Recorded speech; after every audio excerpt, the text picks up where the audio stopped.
2부 세션 시작하도록 하겠습니다. 여기에서 진행될 주제는 장애인단체 10년의 평가와 전망이라는 주제입니다.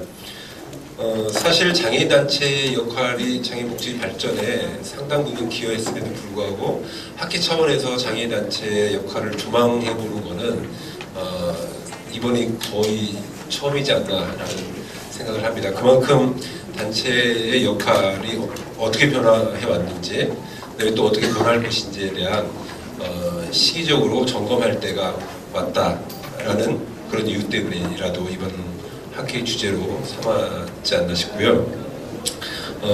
장애단체가 앞으로 어떻게 할 것인지, 또 어떤 일을 하는지 발제에 대한 기대가 아주 큽니다. 먼저 발제를 해주실 분은 이문희 한국장애인단체 총연맹 사무차장님이십니다. 토론 두 분 모셨고요. 첫 번째 토론으로는 경기대학교 조원일 교수님께서 수고해 주시겠습니다. 두 번째 토론으로는 김영근 한국지체장애인협회 기획정책국장님 소개드리겠습니다. 지금 장애인 단체에 계셨던 분들이 많이 계신 것 같습니다. 그만큼 어떤 이야기가 나올까 이렇게 궁금해하시는 것 같은데요. 발표를 한 20분에서 25분 정도 듣고 토론 한 10분 정도씩 각각 한 다음에 플로우 의견 듣고 마무리하는 걸로 진행하도록 하겠습니다. 먼저 발제를 부탁드리겠습니다. 네, 안녕하십니까. 소개받는 한국장애인단체 총연맹에서 활동하고 있는 이문희라고 합니다. 장애인단체 10년의 평가와 전망이라는 주제 발제를 해달라는 요청을 받았을 때 가슴이 철렁 내려앉았습니다. 지금까지 장애인단체 활동에 관해서 진보계열 진영에서는 조금 운동에 대한 평가가 있었지만 그 외에는 별로 없었던 것 같아요. 그리고 저는 또 이렇게 학문의 맛은 조금 봤지만 학자는 아니기 때문에 이걸 어떻게 과학적으로 타당성 있게 설명하느냐, 어떤 방법론을 써야 되느냐에 대해서도 많이 고민을 했는데 하여튼 어찌어찌 해서 이렇게 발표를 하게 됐습니다. 간단하게 제가 좀 발표를 하려고 합니다. 다행히 제가 장애인단체 활동을 한 게 본격적으로 한 게 2004년에서부터 시작을 했기 때문에 지난 10년의 장애인단체 활동에 대해서는 조금 이렇게 파악할 수 있을 것 같습니다. 근래에 들면 들수록 장애인복지정책이 가장 큰 특징이 장애인단체가 정부의 거버넌스를 구축함에 있어서 비판적 파트너로서의 역할을 하고 있다는 것이 정부나 장애인단체 양쪽 다 평가하고 있는 내용입니다.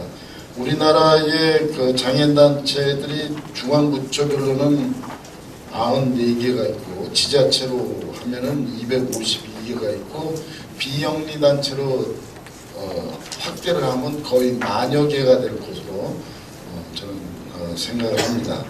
근데 이렇게 많은 사단법이 됐든 하여튼 재단법인이 됐든 비영리단체가 됐든 장애인단체가 활동함에 있음에도 불구하고 장애인단체가 뭔지에 대해서 잘 이해를 우리가 하지 못하는 것도 사실입니다. 왜 그러냐면 장애인단체는 각기의 특별한 목적을 갖고 설립되었고 그렇기 때문에 각기 다른 성격의 단체를 하나로 정의하는 건 굉장히 힘들지만 지금까지 여러 학자들이 정의한 것으로 보면 불특정 장애인 다수에게 그 이익을 공유시키는 것이 장애인단체이고 의식적으로 모인 집단을 장애인단체로 정의를 하고 비영리 사업을 하는 곳이며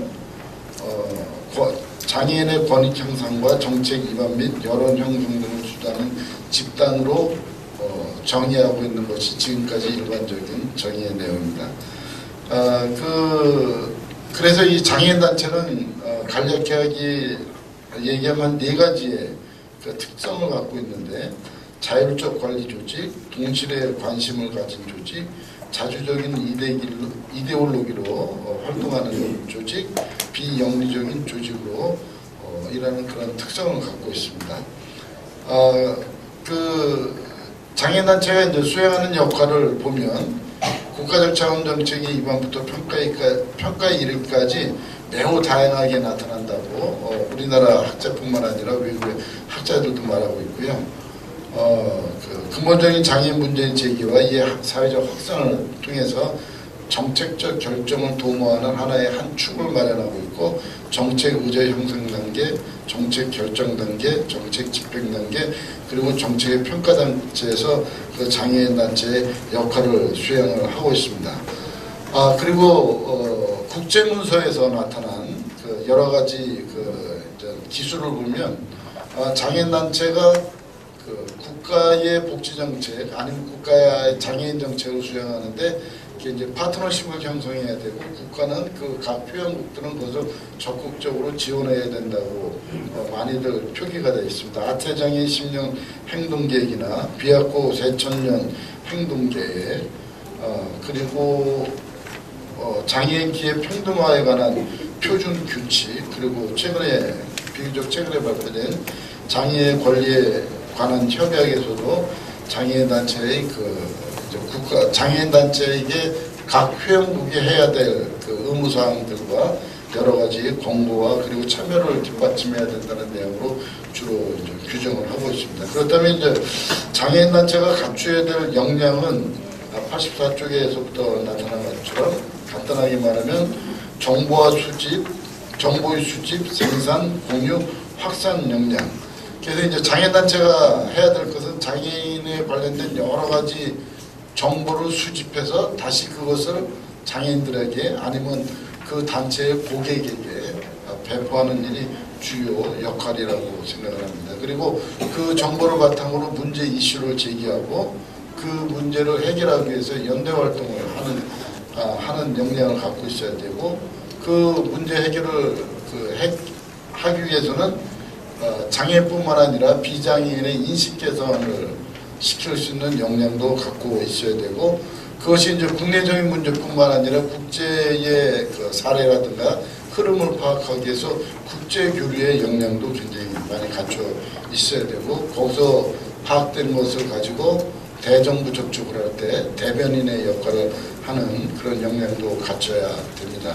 또한 이제 1980년대 전까지, 그리고 본격적인 장애인 운동이 시작되기 전까지는 정부에서 발표 주로 통계나 그 자료를 바탕으로 했지만, 지금은 장애인단체들이 스스로 통계를 만들어내고 그 통계에 기반해서 문제 제기를 하고 해결책을 제시하는 역할들을 하고 있는데, 기초적 욕구의 조사면 학술 역량을 갖고 있어야 됩니다.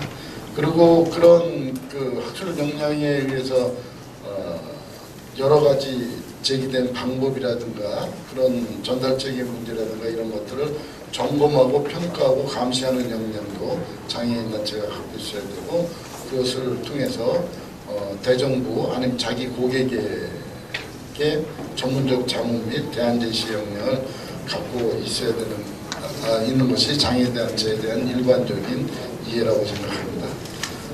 지난 10년간의 그런 장애인 단체의 활동을 어떻게 평가를 해야 되느냐, 어떤 잣대를 갖고 이 평가를 해야 되느냐는 저한테는 상당히 고민이었는데, 저는 이제 인파먼트 이론에 의해서 장애인 개인과 단체를 역할을 좀 구분해서 좀 상상해야 하려고 했는데 너무 어려운 작업이라 제가 좀 이 작업을 하는데 좀 법률 제정 활동으로 좀 국한을 시켰습니다. 저한테 이제 있는 주어진 시간도 조금 저한테는 굉장히 부담되는 시간이었고, 업무를 또 같이 봐야 되니까 그게 쉽지 않은 거였습니다. 그래서 시기별 단체 활동을 찾아보니까 2004년부터 올해까지 그 장애인단체가 했던 것들이 가장 특징적으로 나는 게 법률 제정 활동이었습니다. 지금까지 장애인에게 직접적인 관련이 있는 법률을 보면 13가지인데 그 중에 10가지가 2004년부터 2014년까지 제정됐고, 그 매번의 그 법률 제정 활동에 장애인 단체가 굉장히 깊숙이 관련돼 있었다는 것이고, 대정부 접촉의 창구로 이용됐다는 것이 특징으로 볼 수가 있습니다. 그래서 이 장애인단체 활동을 그럼 어떻게 분석을 해야 될 것이냐. 그 장애인단체의 활동은 사회 행동으로 나타납니다. 그 로스모얀이란 그 교수님께서 옛날에는 이제 항의나 시위, 협상 등의 문제를 해결하는 전통적인 방법으로 이제 그 사회 행동을 규정을 했는데, 그 후에 이제 우리 사회가 좀 세분화되고 굉장히 그 발전이 급속화되고 있기 때문에 기본 가정 역시 달라져야 된다고 주장하면서 전술적인 면에서 그 데모와 어떤 갈등을 유발시키는 정책에다가 그 선거 정치를 이용하는 방법이 굉장히 그 사회 행동의 중요한 팩트가 되고 있다고 말을 하고 있습니다. 그래서 그러한 관점을 갖고 유동철 교수님께서 그 장애 운동을 평가하는데 4가지의 그 분석틀을 제시하는 게 있습니다.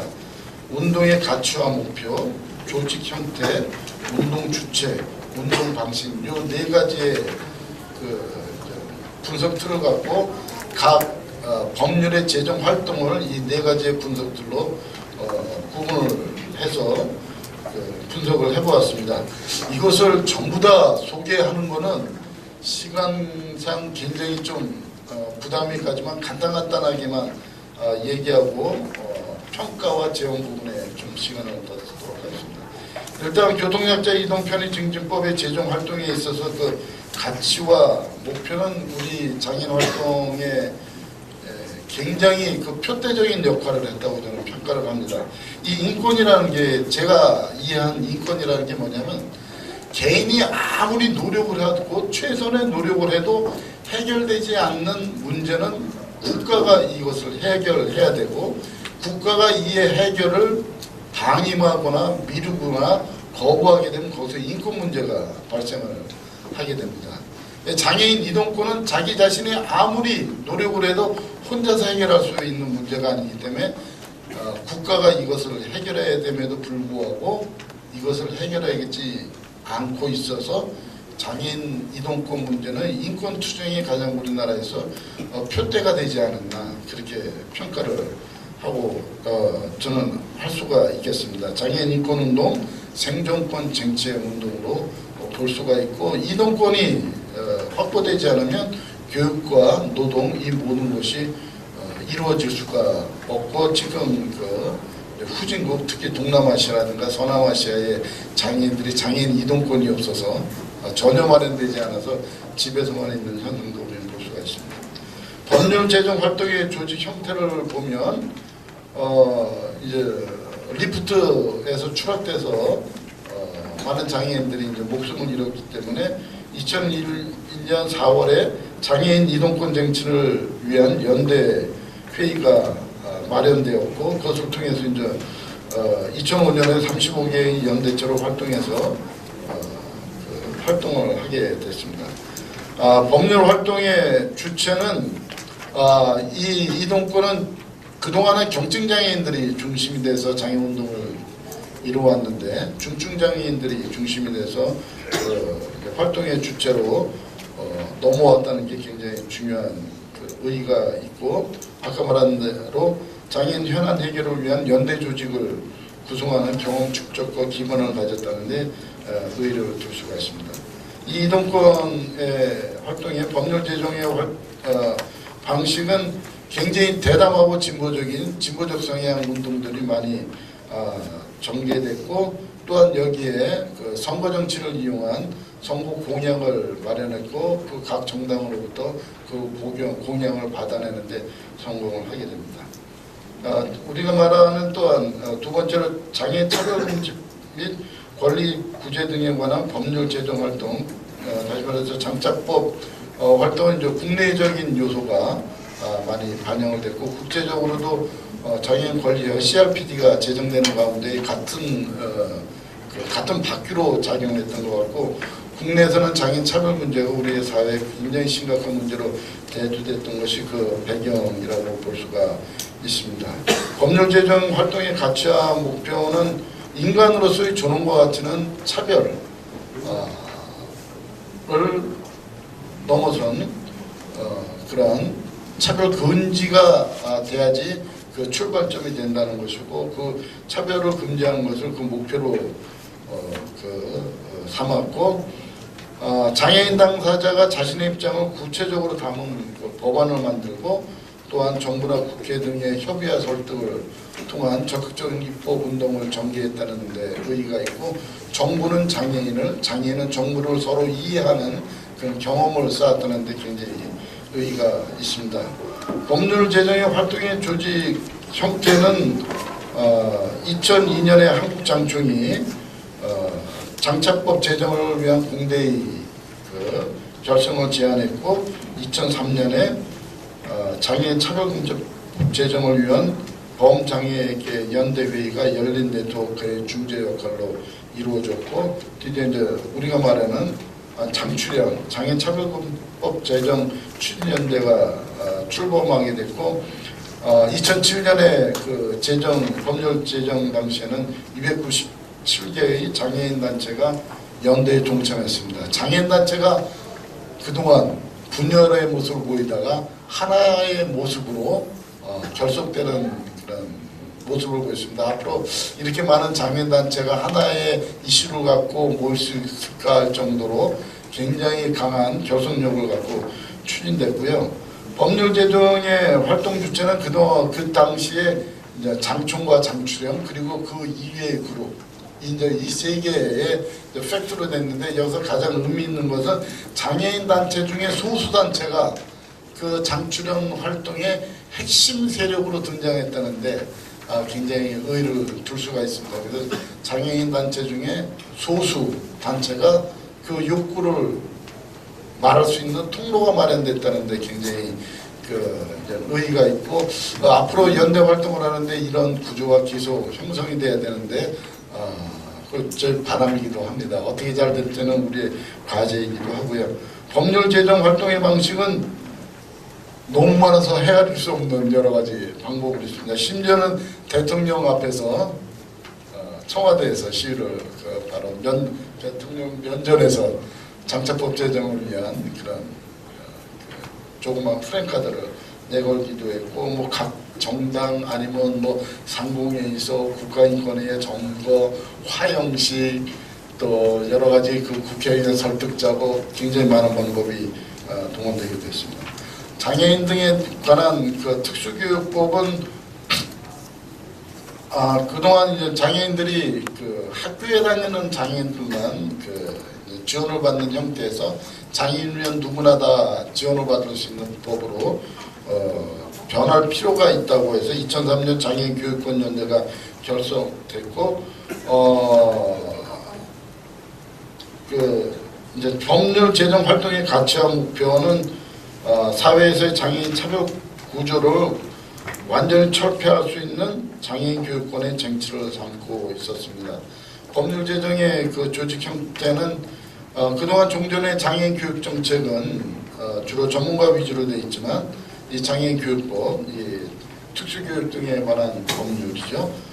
입법 과정에서부터 장애인 당사자들이 주도적으로 만들었고, 특히 이제 상향식 모델, 바텀업 모델이 아주 철저하게 지켜진 그런 법률 활동, 제정 활동으로 평가받고 있습니다. 특히 이제 법률 제정의 활동의 주체는 장애인 부모들이 또 한 세력으로 등장을 하게 되고, 장애 대학생으로부터 중심이 된 것뿐만 아니라 이것이 확산이 돼서 전 장애계의 확산으로 번졌다는 것입니다. 시간이 없어서 나머지 법률 이렇게 제정 활동은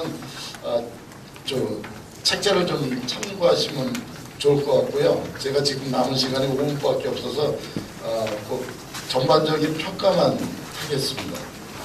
법률 제정 가운데 나타난 장애인단체 활동의 평가는 법률 제정 활동의 가치와 목표의 측면, 114쪽에 나와 있는데, 장애인단체의 활동으로 인해서 장애인들이 스스로 사회적 생활 환경을 형성하고 자신의 인생을 꾸며나갈 수 있는 역량 강화가 이루어졌다는 데서 굉장히 의의가 있고, 이제 수동적 객체에서 능동적 주체로 변하는 그런 역할을 장애인단체가 이뤄내지 않았는가 그렇게 평가를 하게 됩니다. 그런데 문제는 장애인단체들이 법을 만들어도 막상 국회에서 법이 제정될 때는 그 보이지 않는 힘들, 제가 구체적으로 이 자리에서 말하기는 힘든데 그런 힘들에 의해서 이 법률안의 내용이 굉장히 많이 축소됐고 앞으로 10년 동안 이 축소된 내용들을 다시 복원시키기 위한 장애인 단체의 총력적인 모습이 보여져야 될 것이라고 생각을 합니다. 또 법률 제정 활동의 조직 형태에서 보면 각기 다른 목적을 갖고 각기 다른 장애 유형을 가졌지만 공동의 작업과 공동의 결정을 내릴 수 있는 기반을 갖췄다는데 의의를 둘 수가 있겠습니다. 그리고 그런데 이제 옛날에 장애고용촉진법으로 인해서 굉장히 분열됐던 모습이 장차법과 다른 그 법률 제정 활동으로 다시 장애인이가 하나로 되는 모습을 보였는데 여기서 다시 또 이제 그 사안에 따라서 장애인 단체가 각기 다른 의견을 내고 어떤 때는 분열의 모습을 나타내는 현상이 또 새롭게 도래하는 그런 과제를 또한 그걸 또 해결해야 되는 어떤 과제를 갖게 됐습니다. 법률 제정 활동의 주체 측면에서 보면은 맨 처음에는 진보 계열의 그런 장애인 단체들이 우리 사회에 있는 아주 고질적인 장애인 관련 문제를 해결하는 데 굉장히 중심적인 역할을 하다가 이 참여 범위가 확대되고 전문가들이 더 적극적으로 관여를 하게 되고 장애인 분야라든가 특히 국회의원이 동참을 해갖고 시민사회단체가 또한 동참을 해서 이 장애인운동의 주체들이 굉장히 광범위하게 넓어졌고 이것은 장애인 문제를 해결하는 데 있어서 다양한 사회적 자본을 기반을 확보하는 데 굉장히 의의를 둘 수가 있을 것입니다. 그리고 법률 제정의 활동 방식을 보면 톱다운 모델이 아니라 위에서 만들어 놓은 걸 밑에서 그냥 하는 게 아니라 바텀업 모델, 상향식 모델이 사용된 제정운동 방식을 떠였기 때문에 좀 시간이 좀 오래 걸리기는 했죠. 장착법 같은 거는 7년 동안이나 걸렸으니까 좀 시간이 좀 많이 걸리긴 했지만 장애인의 욕구에 기반된 법률들을 그럼 만들어냈다는 데 의의를 둘 수가 있겠습니다. 그리고 장애인단체 활동의 활성화를 위한 제언을 보면 첫 번째로는 우리 사회가 고령화 사회라든가 통일 문제를 앞두고 있고 이제 자원의 배분을 놓고 이제 굉장히 많이 싸움을 벌일 것 같은데 거기서 우리는 우리의 가치를 어떻게 창출해서 대사회적으로 인식을 시키고 우리의 문제를 핵심 문제로 대두시킬 수 있게 만드느냐 이것이 이제 장애인단체가 해야 될 과제 같고요. 두 번째로는 이제 개인화되는 사회 그리고 네트워크의 발달. 그래서 굉장히 조그마한 단체들이 자기 문제를 아주 대규모의 단체가 가진 것하고 동일하게 인터넷이라든가 여러 가지 그런 미스메디어를 통해서 확산시키기 때문에 공동체 의식이 약화될 수가 있고 이것은 심한 경우에는 다른 단체의 역량을 약화시킨 요소가 될 수 있다. 그래서 같은 이슈를 놓고 수많은 커뮤니케이션에 단체 간의 네트워크를 강화하고 그런 의식을 공조하는 역할도 우리의 과제로 남아 있고요. 세 번째는 재정적인 기반을 확충하는 데 총력을 기해야 될 것입니다. 아쉽게도 지금까지의 경향으로 보면 정부에서 장애인단체에 대한 지원은 그렇게 확대될 것 같지가 않고 그렇기 때문에 이제 목표 전치 현상이 많이 나죠. 골 디스플레이스먼트. 목적은 이거지만 뒤에서는 다른 일을 하는 모습을 가끔 보이기 때문에 이러한 재정적 기반을 확충하는 데도 앞으로의 과제가 아닐까 생각합니다. 이상입니다.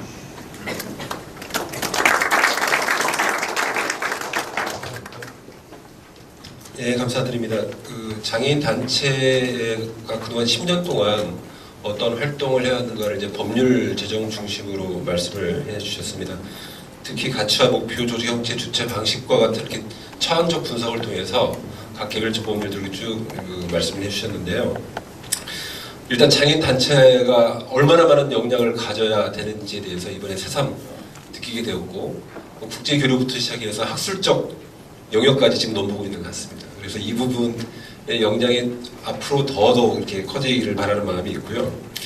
네, 법률 제정 활동을 보면 들으면서 드는 느낌이 역시 우리나라의 장애인 복지와 관련된 법률들은 장애인 단체 내지는 실제 장애인 당사자가 활동하지 않으면 만들어지지 않는구나라는 것을 많이 느꼈습니다.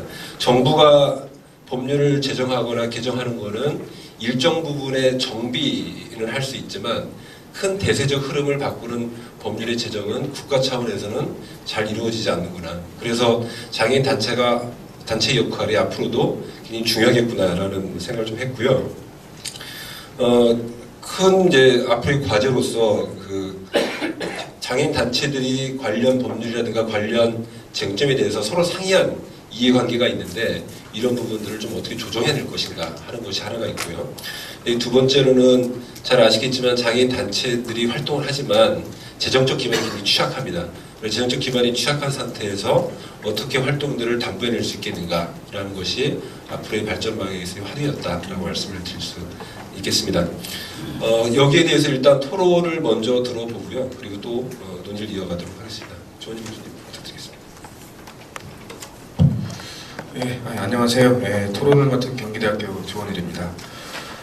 먼저 이렇게 그 장애인단체 10년의 평가와 전망에 대해서 체계적인 발표를 해주시고 좋은 자료를 제공해 주셔서요. 이거 읽으면서 저도 많이 공부가 된 것 같습니다. 네, 감사드리고요. 그럼 지금부터 장애인단체가 갖춰야 할 역량을 중심으로 나름대로의 소견을 말씀드리고자 하는데요. 대본의 내용은 자료집에 나와 있으니까요. 자료집을 참조하시면서 들어주시면 고맙겠습니다. 먼저 그 발표자가 제시하였듯이 2000년대 이후에 다양한 그 장애인 관련 법제 제정에 장애인 단체들이 공헌한 역할은 굉장히 크다고 생각이 됩니다. 하지만 그 법 제정이라는 커다란 성과를 얻었지만 그 법률 그 제정 자체가 목적이 좀 되다 보니까 충분한 내용을 담는 거는 좀 미진하지 않았나라는 생각이 드는데요. 물론 미진한 이유는 몰라서 못 넣었다기보다도 방금 말씀하신 것처럼 입법기관이라든가 행정기관 등과의 그 교섭 안에서 충분히 그 본래 취지를 살리지 못한 면이 있지 않았나 생각이 됩니다. 하여튼 그러한 법 제정에 있어서의 그 후에 그 문제점이라는 것은 통상 이제 모니터링을 통해서 이제 보완되고 해야 되는데 이 부분에서 이제 장애인단체 역할이 좀 더 발휘되었으면 하는 그런 아쉬움이 있습니다. 그래서 제가 자료집에는 실태추인형 법 제정이라는 그런 말씀을 드렸는데요. 그러니까 우리나라와 일본 법의 제정 형식이 좀 다른 것 같습니다. 그래서 우리나라의 장애인 관련 법제처럼 현실을 계도하기 위한 이런 법 제정에 있어서는 현실을 충분히 반영한 법이라기보다도 만들어서 부족한 실태를 끌고 나고자 하는 그런 유형이 많기 때문에 좀 더 제정 후에 그 모니터링과 보완하는 측면에도 좀 더 힘을 쏟아야 되지 않나 이렇게 생각이 듭니다. 두 번째는 그 장애인 단체들이 아까 앞서 네트워킹 얘기 잠깐 나왔습니다만 소수 장애인 단체를 품거나 그 육성함에 있어서는 다소 부족하지 않으셨나라는 그런 생각이 듭니다. 일례로 제가 이제 장애인 단체 국고 평가라든가 등등 여러 경험을 통해서 알 수 있었던 것은 예를 들어서 내부 장애인이라든가 이런 그 장애 단체들에 대한 관심이 장애계 밖은 물론이거니와 장애계 안에서도 굉장히 좀 희박하지 않나라는 그런 좀 생각이 들었습니다. 그다음에 셋째 그 이념의 부재를 들 수 있는데요. 이번 발표문에서는 이 이념에 관해서는 충분히 본격적으로 다루고 지면에 제약도 있었겠습니다만 다루지지 않았다고 생각이 되는데요. 많은 장애인단체들이 이런저런 그때그때마다의 그 이슈를 만들어내는 데는 아주 다양한 방법을 쓰셔서 대체로 성공적인 10년을 보내셨다고 생각을 하는데 이것을 담론화해서 어떻게 이념을 만들어내는가에 관한 그런 실천은 좀 더 부족함이 좀 있지 않았나 생각이 됩니다. 근데 사실 대부분의 단체들이 재정상이 열악한 가운데 정부 보조금이라든가 이런저런 그 기금 사업을 진행할 수밖에 없는 상황 속에서 이러한 그 단체 운영을 위한 그런 사업에 치중하시다 보면 그 이념 기반의 사업을 진행하시는 것은 굉장히 어렵다고 생각이 됩니다. 저 같아도 그게 쉽지 않다고 생각되는데요. 근데 그 이런저런 또 경험이나를 봤을 때 그 단체의 특성이 분명히 있는 것 같습니다. 있긴 있는데 막상 그 안에 뭐 이런저런 그 사업이라든가 프로그램이나 이렇게 보게 되면 어떤 경우에 있어서는 이 단체나 저 단체나 하는 게 굉장히 비슷하다. 그래서 뭐 도대체 어떤 특성이 있을까 이 단체만의 그런 것을 찾는 것이 좀 쉽지 않은 그런 경우도 좀 있었습니다. 근데 사실 이러한 부분은 단체들만의 책임이라고는 생각이 안 되고요. 저 같은 이제 연구자들이나 관련자들이 어떤 연구 성과가 있으면 그걸 현장에 어떻게 환류시키고 다시 이제 이론이든 다시 그 재생산되는 그런 역할을 다 종합적으로 해야 되는데 그런 면에서 모두에게 좀 책임이 있지 않나라는 생각이 듭니다. 넷째 이제 단체들이 이제 이 장애 문제에 대한 그 방법론의 접근에 대해서 좀 더 생각해 볼 필요가 있지 않나 생각하는데요. 이에 관해서는 오전에 이제 기획 주제 발표와도 좀 연동지어서 말씀드릴 필요가 있을 것 같습니다. 발표문에서 드러났듯이 장애인 단체들이 이제 주로 말씀하신 것은 이제 성과로서 다양한 10년 동안 13가지 관련 법제 제정으로 성과를 제시하셨는데요. 이런 것들은 이제 한마디로 얘기하게 되면 이제 사회과학적인 접근법에 의한 성과다 이렇게 말씀을 드릴 수 있습니다. 어떤 사회과학적 접근법이라는 것은 장애인 개인보다는 뭐 정책이라든가 제도에 주목하고서 뭐 이러한 사회과학적 접근법도 뭐 여전히 필요하고 앞으로도 필요하겠습니다만 장애 여부를 불문하고 이 사회에서 이 장애 문제가 제대로 논의되지 않는 이유 중에 이유가 뭐냐를 생각을 했을 때 이러한 사회과학적인 접근 방법만 가지고는 좀 한계가 있지 않나 싶습니다. 저번에 학회의 주제도 인문학적인 발상에 어떻게 접근할 것인가에 관한 주제도 다루어진 바가 있긴 하지만요. 이거는 결국 사람의 마음을 장애든 비장애든 장애 여부를 불문하고 마음을 어떻게 동하게 움직이게 할 것이냐에 관한 것이 장애인 복지 분야에서는 특히 필요하다고 생각을 합니다. 그러니까 이것이 어찌 보면 이제 초거시적인 시각이라고 생각이 되는데요. 그런 의미에서 그런 인문학적 장애학이라는 발상이 굉장히 필요한 시점이 아닌가 생각이 되고요. 이것이 오전에 이제 유동철 교수님 말씀하신 과연 실천이 뭐냐라고 했을 때 대인 원조적인 것도 물론 실천이겠습니다만 이런 그 거시적 실천의 한 모습이 바로 이런 인문학적 발상으로 생각해 볼 수 있지 않을까라는 생각이고요. 그러면 그 장애인단체가 제가 바라는 장애인단체가 신경 써주셨으면 하는 그 인문학적 장애학의 그 접근 방식에 관해서 좀 말씀드리자면 이제 첫 번째로 이제 전통적인 인문학적 가치로서 장애인에 대한 그런 고정관념과 억압을 만들게 되는 여러 가지 기제들이 뭔가를 각 장애 단체 특성에 따라서 잘 발굴하고 그것을 이제 설득해 나가는 그런 작업들이 필요하지 않나라는 생각이 들고요. 전통적인 인문학적 가치라고 하게 되면 또 다른 하나라는 것은 이 배려가 되든 뭐 정당의 편의 제공이 되든 이러한 그 배려를 통한 그 장애인 문제를 해결하고자 하는 경험이라는 것이 비단 장애인 문제뿐만 아니라 사회 문제 전체를 해결할 수 있는 하나의 그 실마리, 물꼬를 제공할 수 있다는 그런 겁니다. 그래서 장애인을 제대로 배려할 때 이것이 비장애인뿐만 아니라 어찌 보면 그 700년 뒤에는 이렇게 애를 안 낳고 하게 되면 대한민국이 없어진다고 하는데요.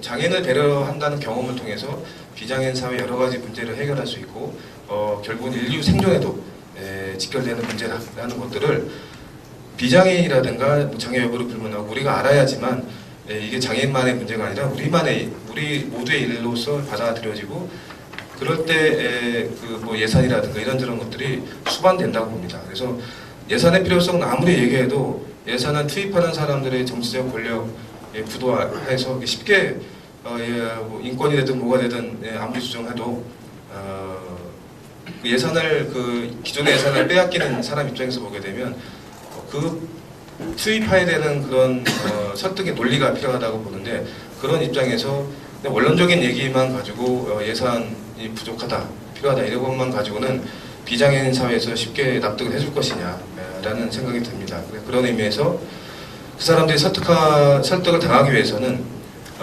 이게 장애인만을 위한 것이 아니라 결국 나를 위한 일이었구나, 나를 위한 예산이 될 수도 있겠구나라는 논리가 필요하지 않을까라고 생각되고 그런 의미에서 어떤 인문학적인 장애학의 발상이 굉장히 필요하지 않나라는 생각이 듭니다.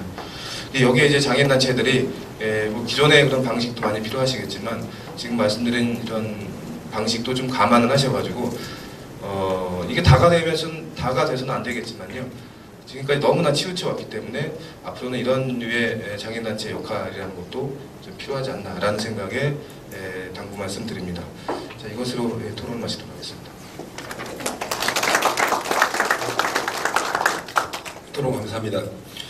그 몇 가지로 지금 토론하신 거를 제가 이해한 바로 다시 좀 표현을 한다면 장애인단체의 10년간의 활동의 성과는 인정한다라는 것이고요.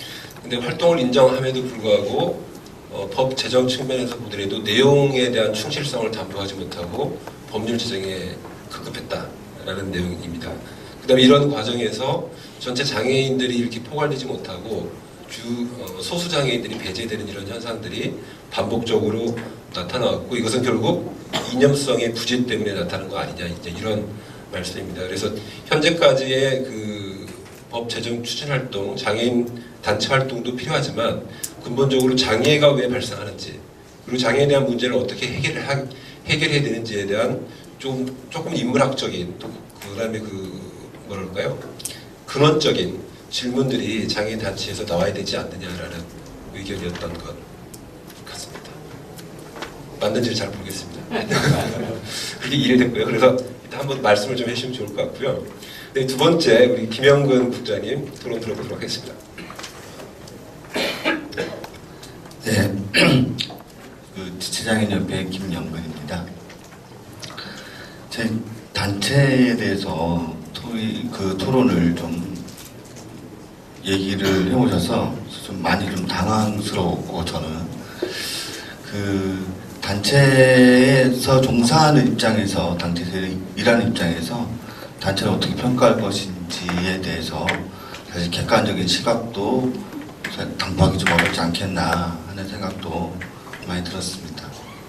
좀 학술적인 의미라기보다는 그 실제 단체에서 지금 그 일을 하고 있기 때문에 단체에서 실제 벌어지는 것들, 뭐 단체의 좀 부정적인 이미지들 그리고 단체에서 고민하고 있는 것들에 대해서 좀 소개를 좀 드릴까 합니다. 좀 단체가 장애 유형별로 이제 장애인 단체, 당사자 단체가 이제 거의 다 설립이 되어 있는 상태고 그 외 부수적으로 각종 기능단체, 직능단체 여러 가지 단체들이 좀 많이 있습니다.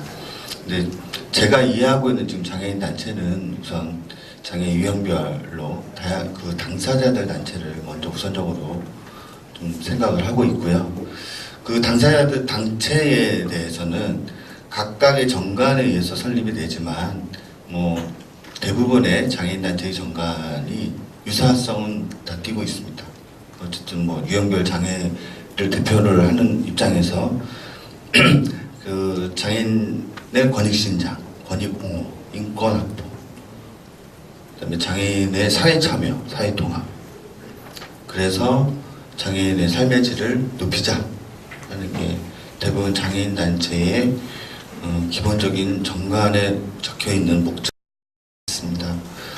근데 지금 현재 이제 앞에 발제자께서 말씀하셨듯이 수많은 장애인 단체들이 이제 만들어져 있고 활동을 하고는 있지만 장애인 단체를 왜 우리가 장애인 단체를 운영을 하고 장애인 단체가 왜 활동을 해야 되는지에 대해서 단체 내부에서조차도 아직 비전이나 미션 또는 철학 이런 것들이 당초보다는 조금 많이 희석이 됐고 이제 새로운 비전을 향해서 찾아 나가야 되는데 그 활동이 이제 지금의 활동 여태까지의 활동을 통해서 좀 내부에서 아직 미처 자리 잡지 못하고 정립되지 못해서 조금 우왕좌왕하고 있는 것 같은 모습이 외부로 비춰질 수도 있겠다 하는 생각이 들고요.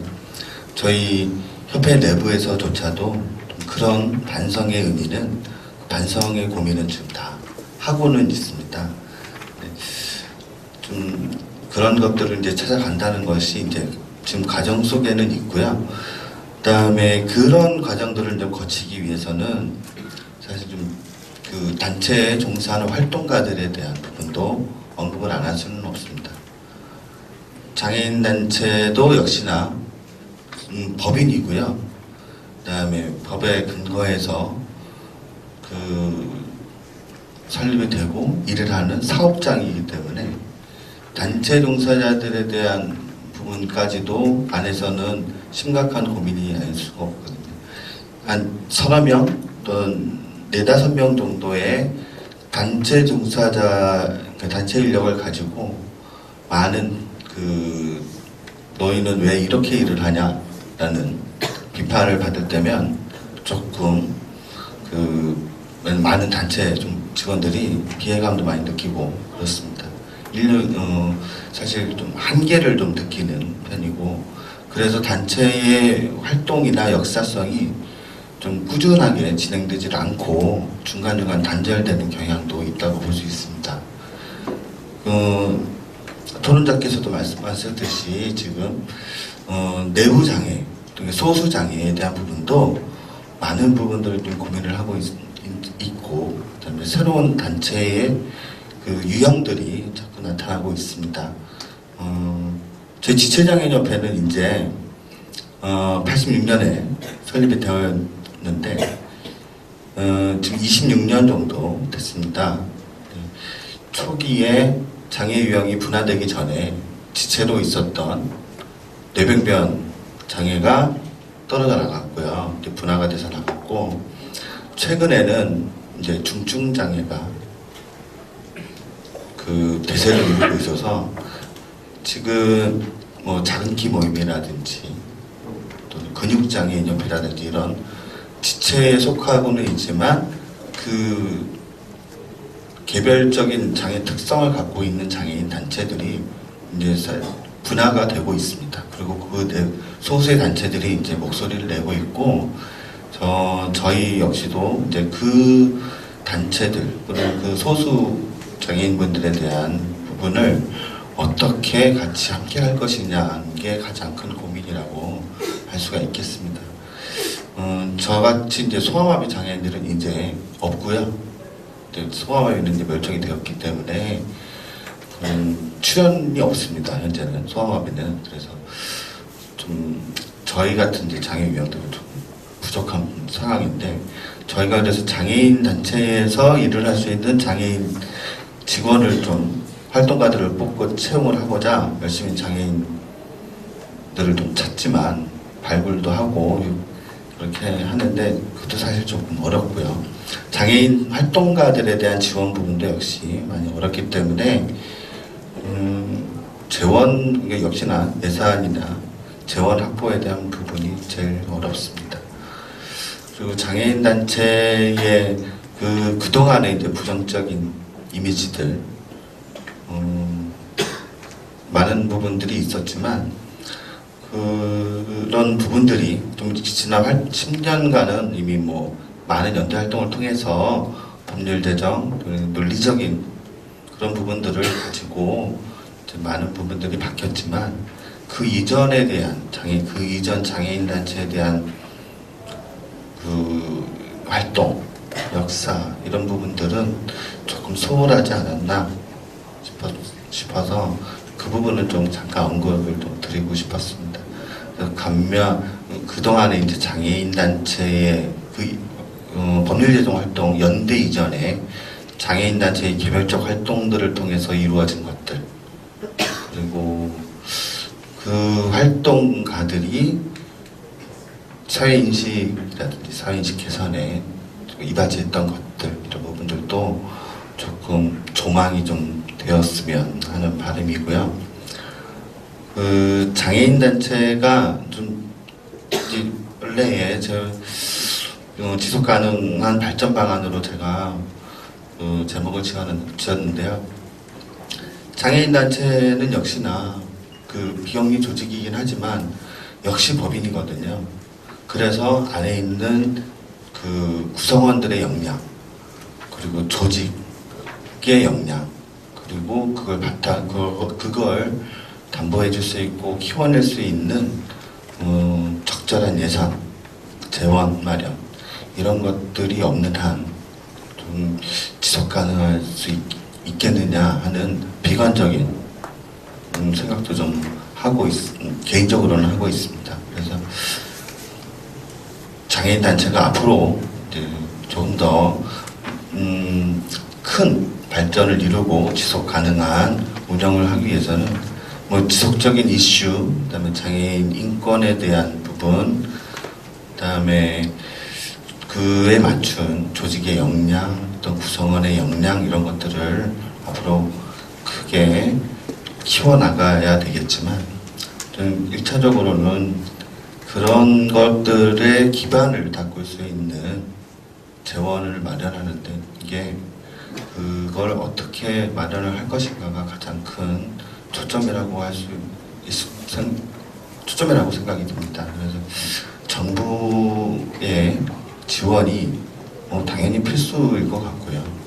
그다음에 그 재원, 그러니까 정부 보조나 또는 기금 재원이나 뭐 말씀하셨듯이 너무 프로그램화되어 있고 그런 것들이만 또 지원을 하여 또 사회인식 개선에 대한 것만 지원을 하고 그래서 이제 요구되는 것 보조금이나 지원금이 요구되는 것들을 수용을 하게 되면 사실 장애인 단체의 정체성이라든지 그런 것들을 표출할 수 있는 기회는 적습니다.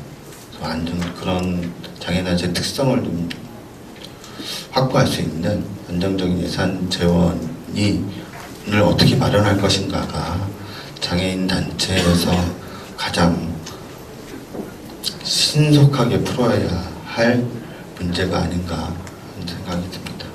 네, 제 토론 이상입니다. 네, 감사합니다. 조곤조곤 말씀해 주셨지만 내용을 보면 상당히 슬픈 내용이었습니다. 현실적 한계가 얼마나 큰 것인가, 그다음에 활동가들의 활동할 수 있는 여건이라든가 물적, 인적 조건이 너무 열악해서 실제 충분한 인권이라든가 자기적 가치를 담보하기가 되게 어려운 상황이고, 그다음에 또 이런 재정적 지원 마련이 안정되지 않은 상태에서의 장애인 단체 활동은 조금은 힘이 빠질 수밖에 없는 것이다라는 내용이셨습니다. 내용 좀 좋은 내용 의견 있으시면 이렇게 하자라고 말씀해 주셔도 좋을 것 같고요. 그다음에 지금까지 발제하고 토론해 주신 내용에 대해서 그건 조금 다른 생각을 가지고 있다라는 것도 좋고요. 편하신 의견들 주시면 그 의견 받고 종합해서 발제자의 의견을 들어보는 것으로 정리를 하겠습니다. 혹시 질문이나 의견이 있으시면 손을 들고 말씀을 해 주십시오. 첫 번째 기획 세션 주제와서 같이 잘 손을 안 드시네요. 이번 학회에서는 다들 손 안 들기로 결정을 하셨는지 눈망울만 또랑또랑 뜨시고 손을 안 드실 것 같습니다. 그동안 단체에서 활동을 많이 하셨을 테니까 뭐 의견이 있으시면 한두 분 정도 주시면 좋을 것 같습니다. 토론해 주신 내용에 대해서 발제하신 이문희 차장님 의견 한번 들어보도록 하겠습니다.